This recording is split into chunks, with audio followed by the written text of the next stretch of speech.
Bismillahirrahmanirrahim. Apakah solat duha dapat dilakukan secara berjamaah? Untuk menjawab pertanyaan ini, mari kita simak penjelasan para ulama berikut ini.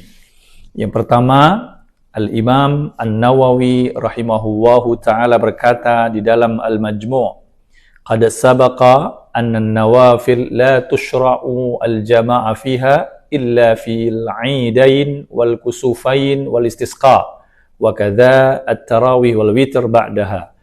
Telah disebutkan sebelumnya bahwa salat sunnah tidak disyariatkan berjamaah kecuali pada 2 hari raya, 2 gerhana, salat istisqa, salat tarawih dan salat witir setelahnya. Wa amma baqi an-nawafil kas-sunan ar-ratibah ma'al fara'id wad-duha wan-nawafil al-mutlaqah fala tushra'u fiha al-jama'ah ay la tustahabbu. Adapun salat sunnah lainnya seperti salat sunnah rawatib yang mengiringi salat wajib, salat duha dan salat sunnah mutlak maka tidak disyariatkan berjamaah alias tidak dianjurkan. Lakin law sallaha jama'atan jaza wa la yuqalu innahu makruh. Waqad nassa asy-Syafi'i rahimahullahu ala annahu la ba'sa bil jama'ah fin nafilah wa dalilu jawaziha jama'ah ahadits katsira fis sahih. Namun jika dilakukan secara berjamaah maka boleh dan tidak bisa dikatakan makruh. Al-Imam Asy-Syafi'i rahimahullah menyatakan bahwa tidak mengapa salat sunnah dilakukan berjamaah dan dalil kebolehannya terdapat dalam banyak hadis sahih. Yang kedua, Al-Imam Ibnu Qudamah rahimahullah berkata di dalam kitab Al-Mughni, yajuzu at-tatawwu' jama'ah wa furadah. Di anna Nabiy sallallahu alaihi wasallam fa'ala al-amrayni kilayhima wa kana aktsaru tatawwu'ihi munfaridan.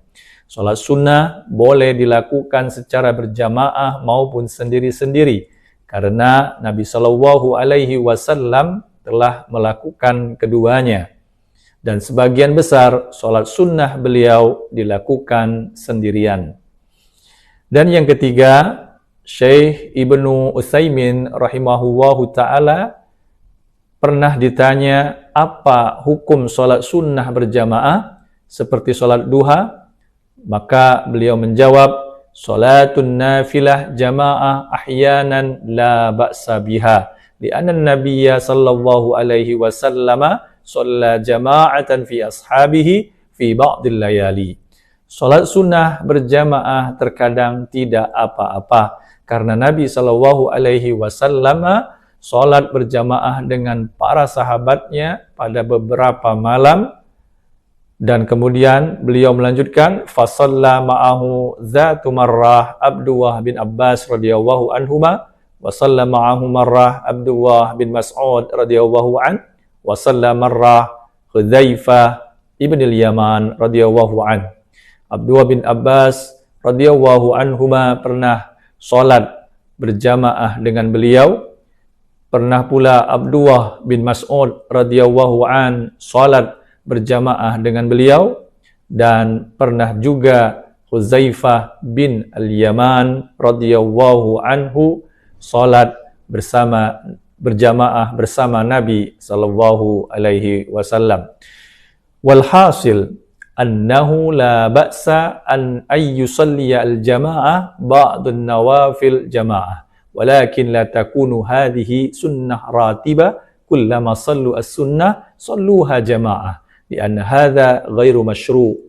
Intinya, kata Syekh Utsaimin, tidak ada salahnya salat sunnah berjamaah, tetapi ini tidak boleh menjadi kebiasaan terus-menerus. Setiap kali mereka salat sunnah, mereka selalu melaksanakannya dengan berjamaah, karena hal ini tidak disyariatkan. Ikhwatal iman yang dimuliakan Allah Subhanahu wa ta'ala, kesimpulannya, yang pertama, salat sunnah ada yang disyariatkan untuk dikerjakan secara berjamaah seperti salat 2 hari raya yaitu Idul Fitri dan Idul Adha, 2 gerhana, salat istisqa, salat tarawih dan salat witir. dan ada pula yang tidak disyariatkan berjamaah, seperti solat sunnah rawatib yang mengiringi solat wajib, solat duha, solat tahajud, solat sunnah mutlak, dan lain sebagainya. Yang kedua, solat sunnah yang tidak disyariatkan berjamaah boleh sekali-sekali dikerjakan dengan berjamaah, namun tidak boleh dijadikan sebagai kebiasaan yang dikerjakan terus-menerus.